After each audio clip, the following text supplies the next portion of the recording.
ये video science class 10 chapter 12 का part 3 है और इसके पहले के दो पार्ट्स को आप जरूर देखें क्योंकि वहां पे मैंने आपको बेसिक्स पढ़ाए हैं। तो हम लोगों ने यहां तक पढ़ा था I is equal to Q by T, जहां पर I क्या है, करंट है, और Q क्या है, चार्ज। और इसको इस प्रकार से हम लोगों ने परिभाषित किया था, current is equal to Q by T. मतलब कि ये जो करंट होता है rate of flow of charge है। ये करंट क्या है, rate of flow of charge को ही हम लोग क्या बोलते हैं, करंट। या इसको इस प्रकार से भी डिफाइन कर सकते हैं, charge flowing through a conductor wire per unit time. थोड़ा सा और इसको आप ऐड कर सकते हैं, charge Q flows across any cross section of a conductor. यहां तक आप इसको थोड़ा सा ऐड भी कर सकते हैं। इस प्रकार से हम लोगों ने करंट को यहां डिफाइन किया था। तो यहां से हम लोगों को पहला फॉर्मूला अपना मिल जाता है और यह फॉर्मूला है I is equal to Q by T. आप एक सीरीज में इन फॉर्मूला को याद करते जाइए। तो I is equal to Q by T हुआ। यदि आपको Q का मान निकालना है, मतलब चार्ज कितना फ्लो हो रहा है, तो आप इसको I इंटू टी कर सकते हैं। तो जिस प्रकार से प्रश्न होगा उस प्रकार से इसको आप सॉल्व कर सकते हैं। तो पर यूनिट टाइम में कितना चार्ज फ्लो कर रहा है किसी क्रॉस सेक्शन से। जैसे कि मान लीजिए ये मैंने कंडक्टर वायर बना दिया, तो यहां पर जो इसका क्रॉस सेक्शन का मतलब हो गया, आप यदि इसको कट करेंगे तो जो ये सेक्शन मिलेगा वही है क्रॉस सेक्शन। तो प्रति सेकेंड इस क्रॉस सेक्शन से कितना चार्ज पास हो रहा है, इसे ही हम लोग क्या बोलते हैं, करंट बोलते हैं। तो आपको यूनिट भी याद करना है सभी चीजों का, क्योंकि न्यूमेरिकल में यूनिट का बहुत ही उपयोग है। The SI unit of electric charge is coulomb. Electric charge का एसआई यूनिट क्या हो गया, कूलम हो गया। अभी आप देखेंगे कि एक न्यूमेरिकल के रूप में कुछ बातें यहां पर लिखी गई हैं। 1 coulomb is equivalent to the charge contained in nearly 6 into 10 to the power 18 electron. मतलब 1 कूलम चार्ज के लिए 6 into 10 to the power 18 electron की आवश्यकता है। यह बात आप याद करके रखिए। और यहां पर एक बात और बताया गया है कि यदि 1 इलेक्ट्रॉन है, 1 इलेक्ट्रॉन, तो इलेक्ट्रॉन के ऊपर कुछ चार्ज होगा, तो यह कितने के बराबर होगा, 1.6 into 10 to the power 19 coulomb. तो ये -19 कूलम है। आप देख सकते हैं ये 1.6 into 10 to the power -19 coulomb. ये क्या हो गया, चार्ज हो गया। चार्ज का मान निगेटिव साइन के साथ होता है, लेकिन यहां आपको सिर्फ मान याद रखना है, निगेटिव साइन के साथ रखना जरूरी नहीं है। तो अब हम लोग देखते हैं एक न्यूमेरिकल। तो न्यूमेरिकल यह है, calculate the number of electron in 1 coulomb of charge. तो 1 कूलम चार्ज में कितना इलेक्ट्रॉन होगा। तो यहां तो आप देख सकते हैं आंसर आपको याद है कि 1 कूलम के लिए इतना इलेक्ट्रॉन की आवश्यकता है। Calculate the number of electron in 1 coulomb of charge. तो कितने इलेक्ट्रॉन की आवश्यकता है, 6 into 10 to the power 18 electron की। लेकिन इसको हम लोग सॉल्व करना पड़ेगा, तो आप इसके लिए फॉर्मूला का भी यूज कर सकते हैं या फिर यूनिटरी मेथड का यूज कर सकते हैं। तो यूनिटरी मेथड से हम लोग इस प्रकार से बनाते हैं, 1.6 into 10 to the power -19 coulomb of charge has 1 electron. कितना इलेक्ट्रॉन है, 1 electron. So 1 coulomb charge contains कितना इलेक्ट्रॉन, तो 1 by 1.6 into 10 to the power -19 coulomb. और जब आप देखेंगे इसको सॉल्व करेंगे तो यह आंसर आ जाएगा 6 into 10 to the power 18 electron. यह आपको याद करके रखना है, क्योंकि यहां पर क्या दिया है, 1 कूलम ऑफ चार्ज।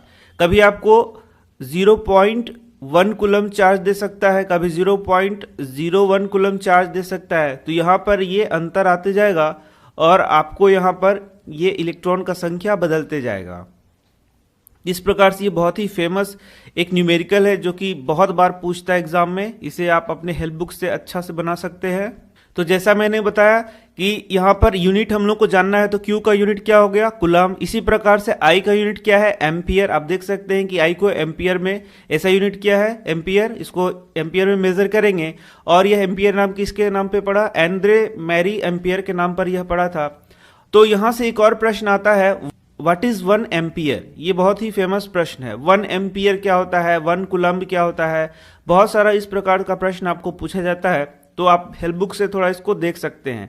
तो यहां से एक प्रश्न आता है 1 एम्पियर क्या होता है, तो इसका आंसर आप देख सकते हैं 1 ampere is constituted by the flow of 1 coulomb of charge पर सेकेंड। तो 1 एम्पियर का कहने का मतलब क्या है कि यदि 1 कूलम्ब ऑफ चार्ज 1 सेकेंड में किसी क्रॉस सेक्शन ऑफ कंडक्टर से होकर गुजरता है, तो आप देखेंगे कि ये क्या हो जाएगा 1 एम्पियर। इसका मतलब क्या हो गया कि यदि 1 एम्पियर हम लोग बोले तो ये 1 कूलम्ब पर सेकेंड भी इसको हम लोग लिख सकते हैं। इस प्रकार से आप 1 एम्पियर को डिफाइन कर सकते हैं। अभी हम लोगों ने 1 एम्पियर पढ़ा, तो न्यूमेरिकल के लिए कुछ और बातें आपको याद कर लेनी है, जैसे कि स्मॉल यूनिट आपको याद करें, स्मॉल क्वांटिटी में यदि इसका यूज किया जाए तो जैसे 1 मिली एम्पियर हो गया, तो ये क्या हो गया 10⁻³ एम्पियर। तो आपको कभी कभी एग्जाम में सिर्फ 1 मिली एम्पियर लिखा रहेगा, तो आपको उसको एम्पियर में बदलना होगा, तो आप इस प्रकार से बदल सकते हैं। या फिर आपको 1 माइक्रो एम्पियर दिया रहेगा कभी कभी एग्जाम में, तो ये न्यूमेरिकल के लिए बहुत ही इंपॉर्टेंट है। An instrument called ammeter measures electric current in a circuit. अब एक नया टर्म आ गया एमीटर। तो आप देख सकते हैं किसी इलेक्ट्रिक सर्किट में करंट को मेजर करने के लिए एमीटर का प्रयोग किया जाता है। तो यहां से भी आपका प्रश्न हो जाएगा कि इलेक्ट्रिक करंट को मेजर करने के लिए किस चीज का प्रयोग किया जाता है या किस इंस्ट्रूमेंट का प्रयोग किया जाता है, तो यह है एमीटर। और इसको कैसे हम लोग लगाते हैं, तो यह है सीरीज। तो सीरीज क्या होता है, पैरेलल क्या होता है, आगे की ओर मैं आपको पढ़ाऊंगा, लेकिन सीरीज मतलब समझ लीजिए ये सीरीज में लगा हुआ है, मतलब एक छोर यहाँ है तो दूसरा छोर यहाँ, इसी को हम लोग बोलेंगे सीरीज में। तो एमीटर को हम लोग हमेशा सीरीज में जोड़ते हैं। यह भी बहुत बार पूछा गया है आपसे, यह भी बहुत बार पूछा जाता है। इसके बाद आप देख सकते हैं 12.1 shows the diagram of a typical. देख सकते हैं यहाँ पर एक सेल दिया गया है, एक बल्ब दिया गया है, एक सर्किट को यहाँ दिखाया गया है, की दिया गया है, मीटर लगाया गया है। Note that the electric current flows in the circuit from the positive terminal of the cell to the negative terminal of the cell through the bulb and ammeter. तो ये हम लोगों ने अभी तुरंत पढ़ लिया है कि यहाँ देख सकते हैं आप करंट का फ्लो का डायरेक्शन दिखाया गया है कि करंट का फ्लो इस डायरेक्शन में हो रहा है। तो आप क्या बता सकते हैं कि इलेक्ट्रॉन का फ्लो किस डायरेक्शन में हो रहा होगा। यदि आप नहीं बता पा रहे तो हमारे पीछे के वीडियो को देखिए, तो आपको समझ में आ जाएगा कि इलेक्ट्रॉन का फ्लो का डायरेक्शन क्या होता है और करंट के फ्लो का डायरेक्शन क्या होता है।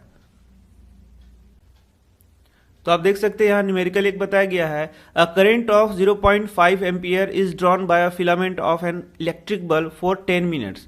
तो आई का मान यहाँ पर दिया गया है आपका 0.5 एम्पियर।